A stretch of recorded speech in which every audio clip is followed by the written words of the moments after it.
Hi, I'm Carrie Kaufman, and today I have with me Ryan Stecklair, CEO of Family Flooring and Window Coverings. Thanks, Ryan, for joining me today. My pleasure. Now, so Ryan, you've grown up in a family business, as indicated by the name, right? You worked in the family business for 25 years, and as of a little over a year ago, you're now the CEO, took over from your dad. That's correct. So there's a lot of family businesses. I think America is built off of a family business type of dynamic. So just talk a little bit about that transition of working in the family business, really growing up in the family business, and now being in the driver's seat. Like, what was that transition like for you?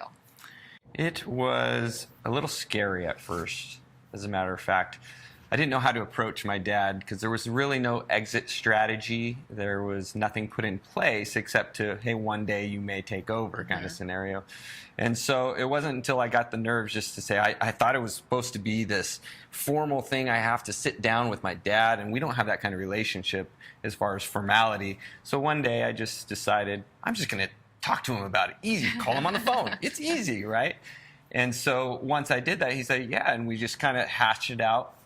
My dad and my mom are very generous, and so they weren't holding on to something so tightly that it was their identity, but it really wasn't like who they are necessarily. Right. So that made it really easy because his hands were out of it. So the outgoing generation being willing to relinquish a little bit of control, right? Yeah, is one of the critical things that I think helped you guys. Because I got to be honest, I've seen a lot of transitions, multi-generational businesses that have not gone smoothly. Right. And yours really has. I consider it a tremendous success story from the fact that the business has continued to grow, and that your relationship with your family, as well as the impact on the rest of the company, has just been about as flawless as one could hope for, right?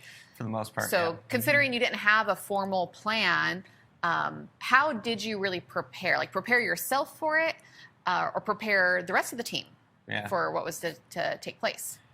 So about 3 years ago, I got to a place where I was discontent. I didn't want, I thought we should go further faster. I wanted to implement a lot of different things, but I was the head sales guy. And so I got really grumpy and, just internally, I wasn't who I wanted to be until I came to a place where I was content. I said, I need to switch something up or this isn't going to work.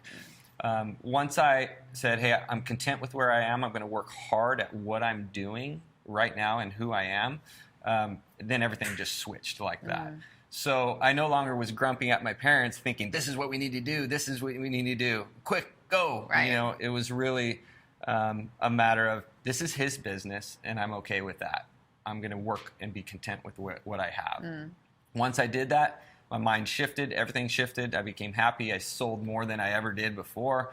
That transitioned me into him being more generous, if that makes any sense. That being said, people would notice, my team noticed. My brother's also in the industry, so we had to come from that approach too, like, hey, where's my brother in the scheme of things here?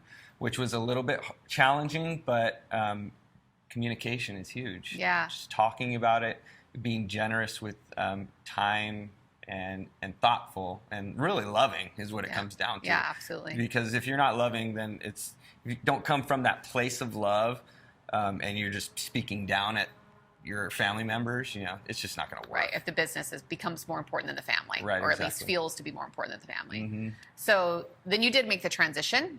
You now are the CEO. You've made a lot of changes. All those things that you'd been longing to do and grow the business faster, you're doing now. But then you just shift your mindset again, right? So talk about that transition from being an employee, being the sales guy, to now being the CEO. That's been the hardest challenge. As you mentioned, I've been doing this for 25 years, and as a salesperson, that's where my mind was.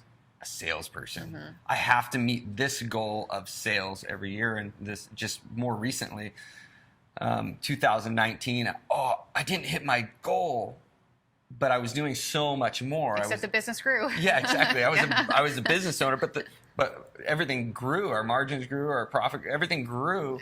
That transition's been challenging for me because that's what I did. I've done. You have to shift your identity and your definition of results on a day-to-day basis, that you're not just working like, how many sales did I close today or this week, but what have I done for the future of the business to help it grow?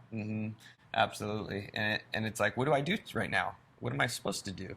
I don't know what to do. What's my new job description? Yeah, what does a CEO do? I almost felt empty I kind of do still to an extent, I'm not who I was made to be, but I am really, if that makes sense. Yeah.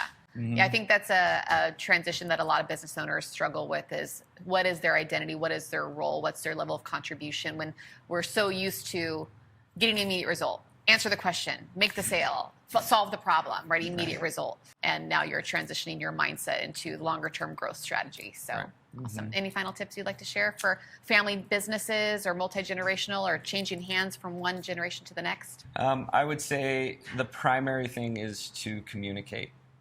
Communication is huge. Resistance from both parties is going to happen. There's going to be some hard times. But if you come out of love and the former CEO or your parents, for that matter, are resistant and don't want to give anything, then you have to talk to them about that. That's going to be the hardest thing. And that talk has to happen. That communication has to happen. I'd say that's pretty much it. Be content with where you are and love your family more than your business. Nice. Love your family more than your business. Love that. Awesome. Thanks, Ryan. Appreciate your time. My pleasure. Thank you. All right. Thanks for watching. Have a great day.